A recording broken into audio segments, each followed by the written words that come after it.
મારા બધા દર્શકોને મારા બાપા સીતારામ. ચૂંટણી માથે હોય અને ગુજરાતના પૂર્વ મુખ્યમંત્રી અને એકદમ તંદુરસ્ત નેતા શંકરસિંહ વાઘેલા એક્ટિવ ન થાય, બાપુ એક્ટિવ ન થાય તો કેમ ચાલે યાર? બાપુનું હવે ખાતું એવું થવા માંડ્યું છે કે ચૂંટણી આવે અને બાપુની તસવીરો અને એના વિડીયો અને પોસ્ટરો બજારમાં દેખાવાની શરૂઆત થઈ જાય. હવે રાજકોટમાં ફરી એ વાતની ચર્ચા શરૂ થઈ ગઈ છે કે શંકરસિંહ બાપુ રાજકોટ આવી રહ્યા છે. હવે એ પોસ્ટરમાં ભલે રાજકીય કોઈ ચિહ્ન ન દેખાતા હોય, પરંતુ શંકરસિંહની હાજરી જ ખૂબ મહત્ત્વની મનાઈ રહી છે. હવે શંકરસિંહની હાજરી મહત્ત્વની આમ તો રાજકીય દૃષ્ટિકોણથી રાજકીય પ્રતિદ્વંદીઓ નથી લઈ રહ્યા, પરંતુ આજના વિડીયોમાં હું તમને એ સમજાવીશ કે શંકરસિંહનું એક્ટિવ થવું એ કેટલા લોકો માટે મુશ્કેલી બની શકે છે, શા માટે શંકરસિંહ એક્ટિવ થઈ રહ્યા છે અને કયો રસ્તો આ વખતે અપનાવ્યો છે શંકરસિંહે, દેશી ભાષામાં સમજવાનો પ્રયાસ કરીશું. રસપ્રદ વાતો છે ભાઈ, મજા આવશે. જો તમે શંકરસિંહ વાઘેલાને ઓળખો છો, એ વ્યક્તિત્વને, એમના રાજકીય વ્યક્તિત્વને ઓળખો છો, તો તમને આ વિડીયોમાં ખૂબ આનંદ આવવાનો છે.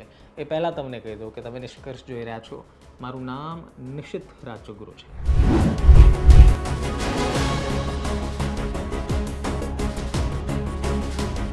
શંકરસિંહ વાઘેલા એક એવું નામ જેને કોઈ ઓળખની જરૂર નથી. રાજકીય ગલીઓમાં આજે પણ બાપુના નામથી ઓળખાતા શંકરસિંહ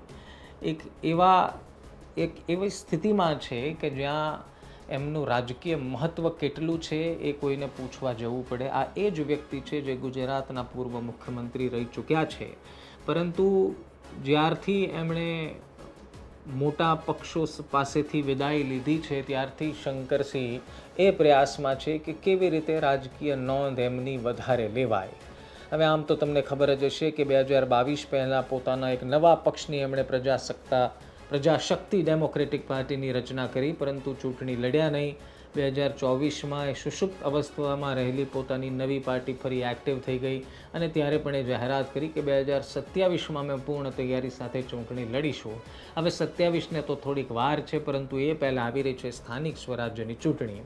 એ પહેલાં શંકરસિંહ બાપુએ એક માસ્ટર સ્ટ્રોક રમવાનો પ્રયાસ કર્યો છે. હવે શંકરસિંહ બાપુ માસ્ટર સ્ટ્રોકના ઘણા પ્રયાસ પહેલાં કરી ચૂક્યા છે, પરંતુ નિષ્ફળ થયા છે. કેટલાક એમના રાજકીય પ્રતિદ્વંદીઓ કહી રહ્યા છે કે શંકરસિંહ બાપુનું હવે જે રાજકીય મહત્ત્વ છે એ આ રાજ્યમાં ઘટી રહ્યું છે અને એની પાછળનું કારણ છે એમનો ઉતાવળો સ્વભાવ. કેટલાક વિશ્લેષકો એવું પણ માને છે. પરંતુ ખેર, આ માસ્ટર સ્ટ્રોક કેવી રીતે ઊભો થયો? શું શંકરસિંહ બાપુ કોઈ હવે અસર કરી શકે? નંબર 1. મને બીજું, શંકરસિંહ બાપુના રાજકોટમાં કેમ પોસ્ટર લાગ્યા છે ભાઈ? રાજકોટમાં મોટા મોટા હોર્ડિંગ્સ લાગ્યા છે જેમાં શંકરસિંહ બાપુનો ફોટો પણ છે. એ આખી કહાની શું છે એ પણ હું આપને કહું. એની માટે તમારે પહેલાં એ સમજવું પડશે કે બેનર કયું છે અથવા તો નામ કયું છે. તો કરજા માફીના નામ સાથે શંકરસિંહ બાપુ રાજકોટના રેસકોર્સ મેદાનમાં એક જોરદાર, એક મોટા કાર્યક્રમના આયોજનમાં છે. એના પોસ્ટર્સ રાજકોટમાં ગલીએ હોર્ડિંગ્સ લાગી ચૂક્યા છે. હવે તમને એવું થતું હશે કે કરજા મુક્તિ અભિયાન, એમાં શંકરસિંહ બાપુ અને ક્યાંય પોતાના પાર્ટીનો લોગો પણ નહીં, તો આખી આ કહાની શરૂ ક્યાંથી થઈ? થોડું વિસ્તારથી તમને સમજાવું, અથવા તો થોડું પ્રેમથી સમજાવું, અથવા તો કહો કે તમને થોડું ડિટેલમાં સમજાવું. ઓક્ટોબર મહિનો હતો 2025નો, ગયા વર્ષનો. અચાનક 27 તારીખે શંકરસિંહ બાપુ પોતાના પક્ષની એટલે કે પ્રજાશક્તિ ડેમોક્રેટિક પાર્ટીની એક બેઠક બોલાવે છે અને 30 તારીખના દિવસે કરજા મુક્તિ અભિયાનના જે સભ્યો છે એની સાથે એક પ્રેસ કોન્ફરન્સ કરે છે. એ પહેલાં આપ કંઈ વિચારો, એ પહેલાં કહી દઉં કે સમગ્ર દેશમાં એક કરજા મુક્તિ અભિયાન ચાલે છે, જે કોઈ રાજકીય સંસ્થા નથી, ના રાજકારણ સાથે જોડાયેલી સંસ્થા છે, પરંતુ ખેડૂતો જે દેવામાં ફસાયેલા છે અથવા તો એમની સાથે કોઈ કંપની ખોટું કરે છે, દેવાનું દબાણ છે, એવા લોકોની વહારે આ કરજા મુક્તિ અભિયાનવાળા જોડાય છે અથવા તો એમને જોડે છે. હવે અચાનકથી 30 ઓક્ટોબરે એક પ્રેસ કોન્ફરન્સ થાય છે. આ પ્રેસ કોન્ફરન્સમાં શંકરસિંહ બાપુ હોય છે અને શંકરસિંહ ખૂબ તીખા તેવરમાં ભારતીય જનતા પાર્ટી અને ગુજરાત સરકાર પર ધનાધન કરે છે, એટલે કે જોરદાર પ્રહાર કરે છે. 31 તારીખે એટલે કે સરદાર જન્મ જયંતિના દિવસે રિવરફ્રન્ટ ખાતે કરજા મુક્તિ અભિયાનનો એક કાર્યક્રમ હોય છે, જેમાં કર્જામાં ડૂબેલા અથવા તો કર્જામાં રહેલા ખેડૂતો અને લોકોને એક સર્ટિફિકેટ એનાયત કરવામાં આવે છે ને ત્યારથી શંકરસિંહ વાઘેલા સુપર એક્ટિવ રીતે આ કર્જા મુક્તિ અભિયાન સાથે જોડાઈ ગયા. હવે કર્જા મુક્તિ અભિયાન સાથે જોડાવા પાછળ શંકરસિંહનો આશય સારો હોય, પરંતુ શંકરસિંહ વાઘેલાએ લીધેલા તમામ પગલાંની પાછળ રાજનીતિ જ હોય એ વાત ભૂતકાળમાં સાબિત થઈ ચૂકી છે. એટલા માટે કયાસ લોકો એવો લગાવી રહ્યા છે. બીજી વાત તમને કહું, હવે આ કર્જા મુક્તિ અભિયાન છેલ્લા થોડા દિવસોથી રાજકોટમાં અને ગુજરાતમાં સુપર એક્ટિવ છે. સુરતમાં પણ કર્જા મુક્તિ અભિયાનના લોકોને મળતા તમને દેખાશે અને ખાસ રાજકોટમાં તો છેલ્લા ઘણા દિવસોથી બજારોમાં કર્જા મુક્તિ અભિયાન સાથે જોડાયેલા લોકો આંટાફેરા કરતા જોવા મળે છે. એ અભિયાનનો આશય ખૂબ સારો છે. આપણે વાત કરવાની છે કે શંકરસિંહ આ અભિયાન સાથે અચાનક કેમ જોડાઈ ગયા. અચાનક શંકરસિંહ વાઘેલાને જેમનું રાજકીય કારકિર્દી લગભગ વર્ષોની છે, એમને આ વખતે અચાનકથી લોકો જે દેવામાં ડૂબેલા છે, ખેડૂતો જે દેવામાં ડૂબેલા છે, ખેડૂતોના દેવા માફીની જે ચર્ચા વર્ષોથી ચાલે છે, એમને અચાનક શંકરસિંહ બાપુને એ લોકો અચાનક કેવી રીતે યાદ આવી ગયા. શંકરસિંહ વાઘેલા એ જ બેનરની હેઠળ એટલે કે કર્જા મુક્તિ અભિયાનની હેઠળ જ રાજકોટમાં સભા કરવાના છે.